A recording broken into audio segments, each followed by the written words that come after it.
Shalom. Se tarkoittaa rauhaa. Tervetuloa kanssani matkalle Jerusalemiin. Minun nimeni on Raakel ja olen teidän oppaananne. Minulla onkin paljon kerrottavaa. Täällä on tapahtunut viime päivinä paljon kummallisia asioita. Kaikki alkoi viime sunnuntaina, kun mieheni tuli kotiin tuohtuneena. Hän sanoi, että meidän täytyy heti lähteä kaupungin portille. Hän oli kuullut, että Jeesus Nasaretilainen oli tulossa. Hän sanoi innostuneena, että nyt profeetta Sakarian ennustukset käyvät toteen. Matkalla hän huusi, kuningas tulee kaupunkiin! Ja taittoi palmusta oksia. Hän antoi yhden minullekin. Koko kaupunki oli innoissaan ja paljon ihmisiä oli paikalla. Toiset heiluttivat palmun oksia ja toiset heittivät vaatteita aasilla ratsastavan Jeesuksen eteen. Kaikki lauloivat riemuissaan. Lauletaan yhdessä, tulkaa katsomaan, kuninkaamme saapuu.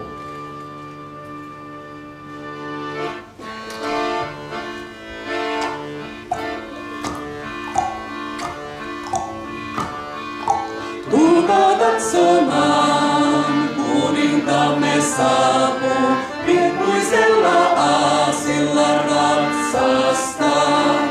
Tulkaa katsomaan, kuninkaamme saapuu, pikkuisella aasilla ratsastaa.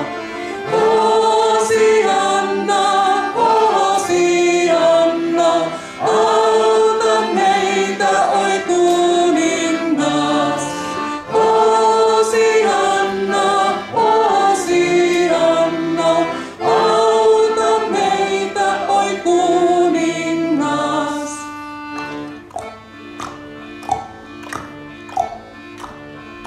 Palmun oksat vaatteet tielle levitellään, pääsiäisen juhla taas vietetään. Palmun oksat vaatteet tielle levitellään, pääsiäisen juhla taas vietetään. Hosianna, Hosianna, auta meitä, oi kuningas.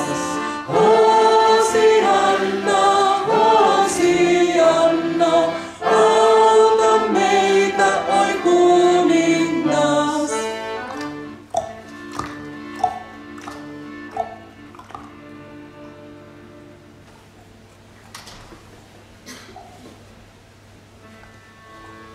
Jeesus jatkoi matkaansa temppeliin ja mekin menimme kotiin.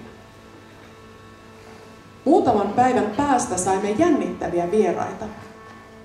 Pietari ja Johannes, Jeesuksen opetuslapset, tulivat kysymään, että voisivatko he viettää pääsiäisateriaa meidän talomme yläsalissa. Jeesus oli käskenyt heitä seuraamaan miestä, joka kantaa vesiruukkua. Se oli kummallinen ohje, koska meidän aikanamme naiset kantoivat veden kaivosta. Sovimme, että Jeesus ja opetuslapset voisivat tulla yläsaliimme viettämään pääsiäisjuhlaa. Katsotaan, mitä siellä yläsalissa tapahtuu. Tässä on palvelijamme Mirjam. Voitte sanoa hänelle shalom. Shalom. Shalom. Mirjam, sinä olit palvelemassa Jeesusta ja hänen opetuslapsiaan, kun he viettivät pääsiäisateriaa täällä yläsalissa. Kyllä, torstai-iltana Jeesus ja 12 hänen opetuslastaan tulivat tänne yläsaliin ja he söivät täällä pääsiäisaterian ja tunnelma oli niin leppoisa ja iloinen. He nauroi paljon ja söi hyvin, mutta yhtäkkiä tunnelma muuttui. Mitä tapahtui? Yllättäen Jeesus sanoi, että tämä ateria olisi heidän viimeinen yhteinen ateriansa. No, Kaikki olivat ihmeissään ja katselivat toisiaan hämmästyneinä. Silloin Jeesus kertoi, että sinä yönä hänen vihollisensa tulisivat ja ottaisivat hänet kiinni. Pahin oli se, että he tietäisivät, missä Jeesus on, koska yksi hänen ystävänsä auttaisi näitä vihollisia. Jeesuksen opetuslapset olivat kauhuissa ja he kyselivät, kuka täällä haluaa Jeesukselle niin paljon pahaa. No, musta tuntuu, että he melkein alkoi huutamaan. No, mitä sitten tapahtui? No sitten Jeesus vaan otti leivän, kiitti Jumalaa ja antoi palan kaikille ja sanoi, että ottakaa ja syökää, tämä on minun ruumiini. Ja sitten hän otti viinimaljan, hän kiitti Jumalaa ja ojensi se oppilaille ja sanoi, että juokaa tästä kaikki. Tämä on minun vereni, joka vuodatetaan teidän puolestanne. Siellä salissa oli aivan hiljasta ja kaikki joi kyllä aika vakavina tästä maljasta. Sitten kun kaikki oli saanut leipää ja viiniä, niin me näin, kun Juudas ja Jeesus keskusteli kahden kesken. Yhtäkkiä sitten Juudas lähtee juoksemaan suuttuneena pois. Ja Jeesus vaan palaa muitten luokse ja sitten me kuulin, että he olisi lähdössä Öljymäelle. Öljymäelle. Taidankin tietää sen paikan. Lähdetään sinne.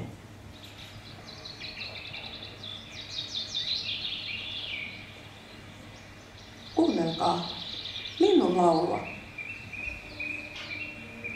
Tänne Jeesus tuli rukoilemaan. Onpa täällä kaunista ja rauhallista. Hei, mitä te täällä teette? Kuulimme, että Jeesus tuli opetuslastensa kanssa tänne rukoilemaan. Niin tuli. Olin täällä silloin, mutta olittehan yksin. Mitä tarkoitat? No odotas kun kerron. Jeesus ja hänen opetuslapsensa tulivat illalla tänne. Näin, kuinka Jeesus meni tuonne vähän kauemmas rukoilemaan. Ja hänen oppilansa kävivät lepäämään. No, he vaikuttivat kovin väsyneiltä. Mutta Jeesus. Katselin täältä kauempaa, kuinka hän rukoili polvillaan. Hän oli tuskissaan. Kaikki hänen ystävänsä olivat nukahtaneet ja hän oli aivan yksin. Hän rukoili pitkään ja kuulin, kuinka hän huusi Jumalaa avukseen. Lopulta hän nousi ja meni muiden luo. Mutta sitten alkoi kuulua hirveää huutoa ja tänne puutarhaan ryntäsi sotilaita. Sotilaita? No niin, opetuslapsetkin heräsivät ja yrittivät estää heitä. Mutta sitten näin, kuinka yksi mies käveli Jeesuksen luo. Hänen nimensä, Juudas oli hänen nimensä. Hän suuteli Jeesusta. Ja se olikin merkki sotilaille ja sotilaat vangitsivat Jeesuksen. Opetuslapset ryntäsivät kuka minnekin karkuun ja minä piilouduin puiden taakse. Sitten Jeesus vietiin pois suuren neuvoston ja maaherra Pilatuksen eteen. Kiitos kun kerroit meille. Shalom. Shalom. Jeesus oli sanonut olevansa Jumalan poika. Ihmiset kuuntelivat ja uskoivat häntä. Se oli saanut ylipapit suuttumaan. He vihasivat Jeesusta ja heidän mielestään Jeesus pilkkasi Jumalaa puheillaan. Jeesusta kuulusteltiin. Lopulta hänet vietiin maaherra Pilatuksen eteen. Pilatus ei olisi halunnut tuomita Jeesusta, mutta hän pelkäsi kansan nousevan kapinaan. Niinpä hän tuomitsi Jeesuksen ristiinnaulittavaksi.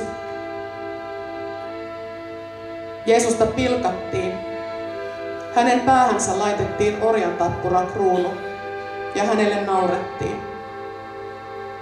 Hänen selkänsä laitettiin suuri painava risti, joka hänen täytyi itse kantaa Golgatan kukkulalle. Mennään mekin sinne. Tulkaa. Vapauttakaa Barabas! Lauletaan yhdessä Vieraalla maalla kaukana.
Katsokaa, tuolla on Nikodemus.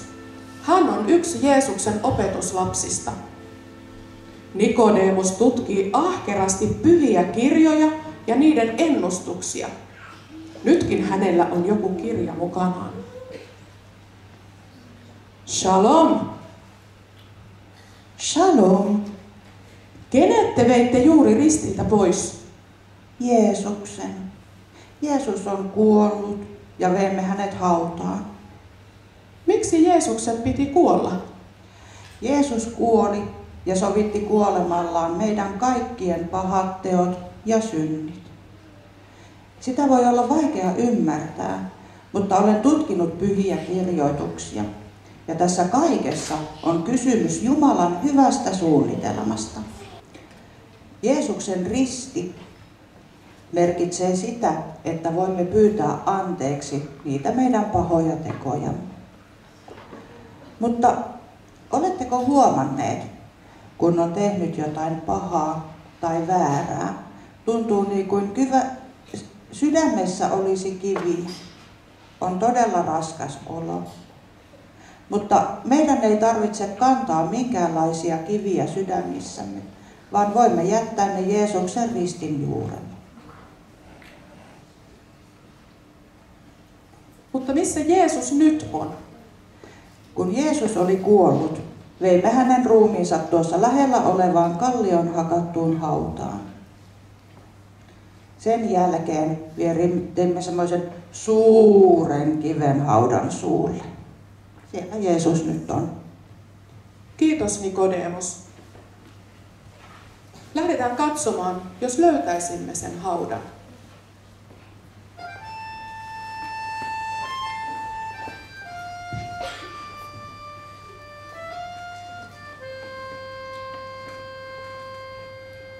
Tämän täytyy olla se paikka, johon Jeesus haudattiin. Katsokaa, Tuolla on jotain naisia. Mistähän he puhuvat?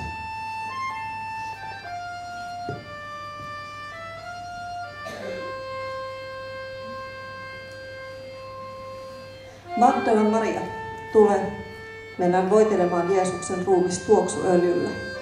Hän oli meidän molempien ystävä. Mutta miten me pääsemme sisälle hautaan? Sotilaathan vierittivät haudan suulle suuren ja painavan kiven. Emmehän me jaksa sitä siirtää. Ehkäpä sotilaat auttavat, jos he ovat vielä vartioimassa hautaa. Mennään nyt, kyllä kaikki hoituu.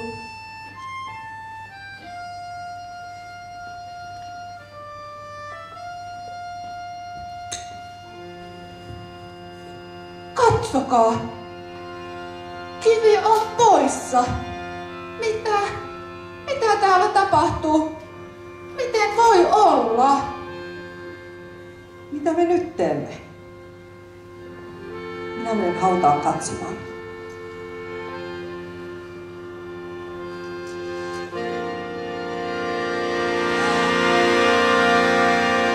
Älkää pelätkö. Te etsitte Jeesusta, mutta Jeesus ei ole täällä. Ettekö muista, mitä on kerrottu? Jeesus ristiin naulitaan ja hän ylös nousee. Jeesus elää! Miten me emme muistaneet sitä? Niinhän Jeesus meille kertoi. Tule, mennään äkkiä kaupunkiin kertomaan kaikille. Jeesus elää! Mennään.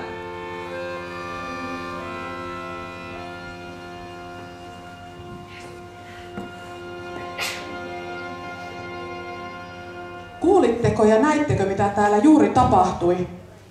Enkeli ilmestyi ja kertoi Jeesuksen nousseen kuolleista. Jeesus elää! Onpa mahtava uutinen. Lauletaan yhdessä Lensi maahan enkeli.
Mutta nyt minun täytyy äkkiä mennä kertomaan tämä uutinen miehelleni.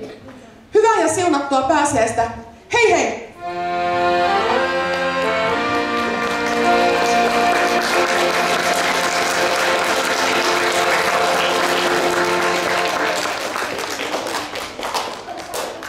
Kiitoksia ja oikein hyvää pääsiäistä kaikille.